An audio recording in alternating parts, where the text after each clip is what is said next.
Dear students, आज हम पढ़ेंगे कॉन्टिनेंटल ड्रिफ्ट यानी महाद्वीपीय विस्थापन के बारे में। जब शुरुआत में पृथ्वी की उत्पत्ति हुई थी तो पृथ्वी पर केवल एक ही भूभाग या एक ही भूखंड पाया जाता था जिसको पेंजिया कहा गया था। और ऐसा माना जाता है कि आधुनिक जो स्वरूप दिखाई दे रहा है जिसमें कि अलग अलग महाद्वीप दिखाई दे रहे हैं, वे उसके बाद में उस पेंजिया से टूट करके अलग अलग हुए हैं और वर्तमान स्वरूप में आए हैं। तो सबसे पहले इसके बारे में जो परिकल्पनाएं की गई थी उसमें पहली परिकल्पना जर्मन भूगर्भ शास्त्री अल्फ्रेड वेगनर के द्वारा की गई थी। और आपने पीछे पढ़ा था कि अल्फ्रेड वेगनर ने ही ज्योग्राफिकल आइसोलेशन के बारे में बताया था।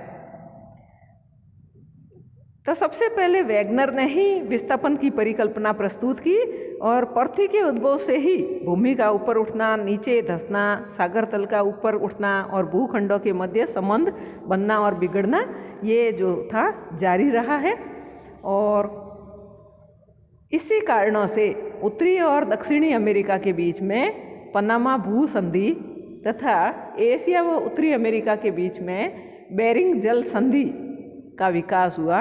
यही नहीं, आधुनिक मध्य भारत के स्थान पर किसी समय टेथिस सागर पाया जाता था, जिसकी वजह से भारतीय प्रायद्वीप एशिया से पृथक था। पृथ्वी की इन्हीं उथल पुथल के कारण आधुनिक महाद्वीपों का निर्माण हुआ है। तो सबसे पहले अल्फ्रेड वेगनर ने इसके बारे में बताया। इसके बाद में डू टॉइट ने इसे परिशोधित कर आधुनिक स्वरूप दिया। इस परिकल्पना को डू टॉइट ने जो था उन्होंने कुछ इसमें चेंजेज किए। और डू टॉइट की परिकल्पना के अनुसार पृथ्वी प्रारंभ में एक विशाल भूखंड के रूप में विकसित हुई थी, जिसको अभी मैंने बताया था कि उसको पेंजिया नाम दिया गया था।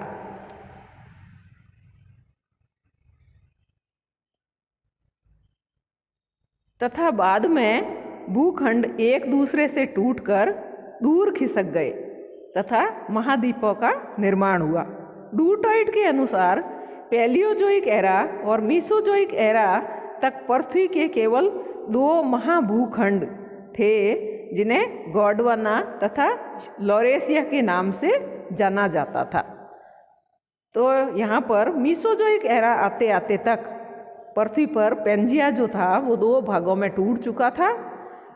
जो नॉर्थ पोल की साइड में था उसको लॉरेशिया नाम दिया गया और जो साउथ पोल की साइड में भूभाग था उसको गोंडवाना नाम दिया गया था। ये दोनों भूखंड आपस में एक दूसरे से जुड़े हुए थे। गोंडवाना क्षेत्र दक्षिण ध्रुव के मध्य में और लॉरेशिया भूमध्य रेखा तथा उत्तरी ध्रुव तक फैला हुआ था। क्रीटेशियस काल में ये भूखंड टुकड़ों में टूट गए और धीरे धीरे एक दूसरे से दूर विस्थापित हो गए। इस तरह विस्थापन द्वारा महाद्वीपों का निर्माण हुआ। गोंडवाना भूखंड से दक्षिणी महाद्वीपों जैसे अफ्रीका, दक्षिणी अमेरिका, ऑस्ट्रेलिया तथा अंटार्कटिका का निर्माण हुआ। इनके अलावा अरब भारतीय महाप्रायद्वीप, मुख्य पैसिफिक द्वीप जो थे,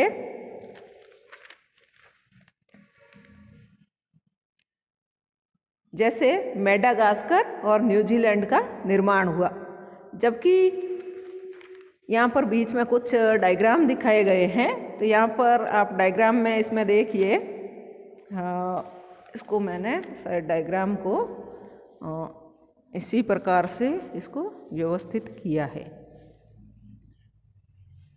इस डायग्राम में आप देखिए, यहाँ पर एक बड़ा भूभाग है पृथ्वी का जिसको पेंजिया नाम दिया गया है। सेकंड डायग्राम में आप देखिए, नॉर्थ पोल की साइड में लॉरेशिया है और साउथ पोल की साइड में गोंडवाना है। तो पर्मियन काल तक तो यानी कि 225 मिलियन वर्ष पहले तक पेंजिया था और 200 मिलियन वर्ष पहले यह 2 भूभागों में टूट गया, जिनको लॉरेशिया और गोंडवाना नाम दिए गए थे।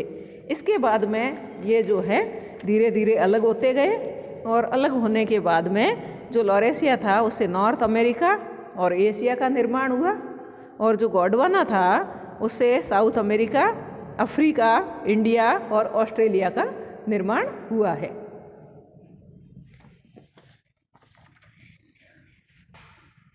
तो यहाँ पर महासागर और न्यूजीलैंड का निर्माण हुआ, जबकि लॉरेशिया से उत्तरी अमेरिका और यूरेशिया का निर्माण हुआ।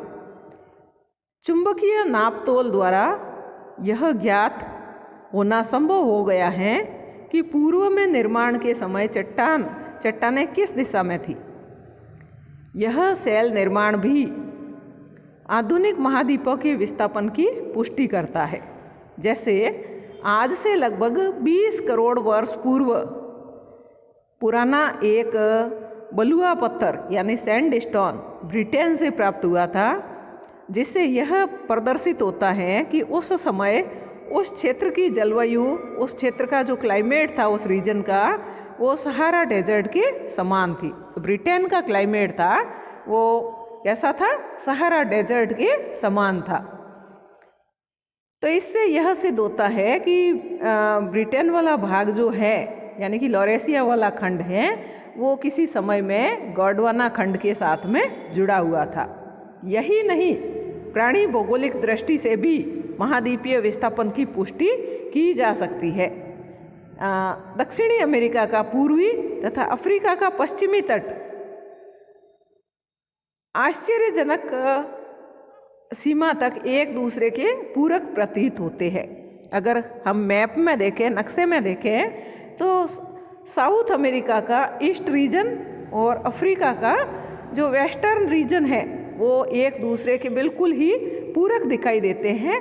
ऐसा लगता है कि दोनों एक साथ में थे और किसी कारण से टूट करके ये अलग हुए हैं।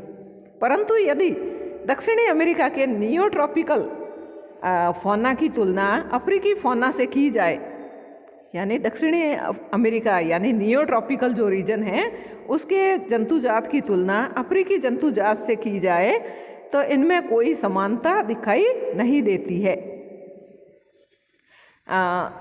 जैसे वहाँ पे एप्स, एंटीलोप, जिराफ, स्लोथ और मार्सुपियल्स जो अब किसी एक रीजन में मिलते हैं वे दूसरे में कभी नहीं थे, परंतु यह वेरिएशन केवल उन्हीं प्राणियों तक सीमित है जिनका ओरिजिन जुरासिक काल से पहले हुआ था, जुरासिक पीरियड से पहले हुआ था। इससे पूर्व ट्रायसिक काल के जंतुओं में विशेषकर मैमल्स के समान थेरेप्सिड की विभिन्न जातियों में इतनी अधिक समानता है कि दोनों में अनेक जीनस जो हैं वो एक समान है। तो जुरासिक से पहले जिनका जन्म हुआ था तो वो तो एक दूसरे से अलग हैं, और ट्रायसिक काल के जंतु जो है जैसे मैमल्स है थेरेप्सिड के समान, तो उनमें इतनी अधिक समानता है, दोनों में अनेक जीनस तो एक समान है। यह लगभग निश्चित है कि कम से कम नॉर्थ अमेरिका के द्वारा तो ये प्राणी साउथ अमेरिका में नहीं पहुँचे। आधुनिक जो मॉडर्न पीसीज क्लास है उसके ऑर्डर ऑस्ट्रेलिया फिशी के प्रजनक आदिम फ्रेश वाटर फिशेज कारासीन का दोनों महाद्वीपों में वितरण बहुत महत्वपूर्ण है। उत्तरी गोलार्धों में भी इनके जीवाश्म नहीं पाए जाते हैं। अतः अब केवल एक ही विकल्प शेष रह जाता है कि जुरासिक काल के प्रारंभ तक दक्षिणी अमेरिका और अफ्रीका को मिलाकर एक बड़ा भूखंड पाया जाता था जो धीरे धीरे महाद्वीपीय विस्थापन के कारण एक दूसरे से अलग हो गए। तो ये सारे के सारे जो एग्जाम्पल है, सारे के सारे जो उदाहरण हैं वो इसी बात की पुष्टि करते हैं, इसी बात को प्रूव करते हैं कि किसी समय में ये सारे के सारे भूखंड आपस में मिले हुए थे जिनको पेंजिया नाम दिया गया था। फिर ये टूट करके दो हिस्सों में टूटे, लॉरेशिया और गोंडवाना। लॉरेशिया जो था उससे नॉर्थ अमेरिका और एशिया का निर्माण हुआ और गोंडवाना जो था उससे south America, Africa, Australia, India और अंटार्कटिका का निर्माण हुआ। इसमें भी साउथ अमेरिका और अफ्रीका वाले भाग हैं, ये सबसे बाद में एक दूसरे से पृथक हुए। तो यहाँ पर कुछ फॉसिल एविडेंसेस दिखाए गए हैं इस डायग्राम में कुछ फॉसिल एविडेंसेस दिखाए गए हैं जो कि गोंडवाना वाले रीजन के सभी क्षेत्रों में कुछ पाए जाते हैं और कुछ जो है आश्चर्यजनक रूप से अभी जो अलग वर्तमान में जो अलग हो चुके महाद्वीप है उन पर पाए जाते हैं।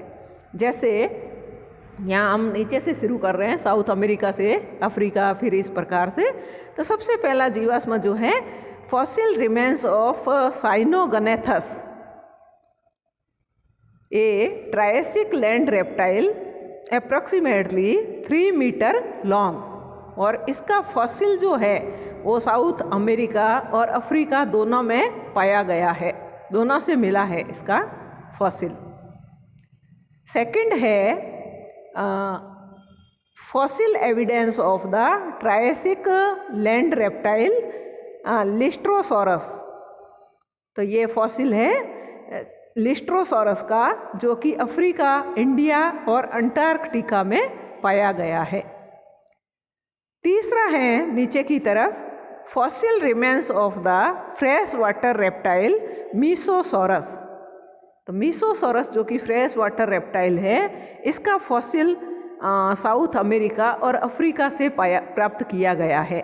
इसी प्रकार से fossil of the fern glossopteris found in all of the southern continents so that they were once joined। तो यहाँ पर ग्लोसिप्टेरस फर्न है, इसका जीवाश्म इन सभी महाद्वीपों से प्राप्त हुआ है, यानी कि south America, Africa, India, Antarctica और ऑस्ट्रेलिया, जो यह दर्शाता है कि किसी समय ये सारे के सारे महाद्वीप एक दूसरे से जुड़े हुए थे। Thank you very much.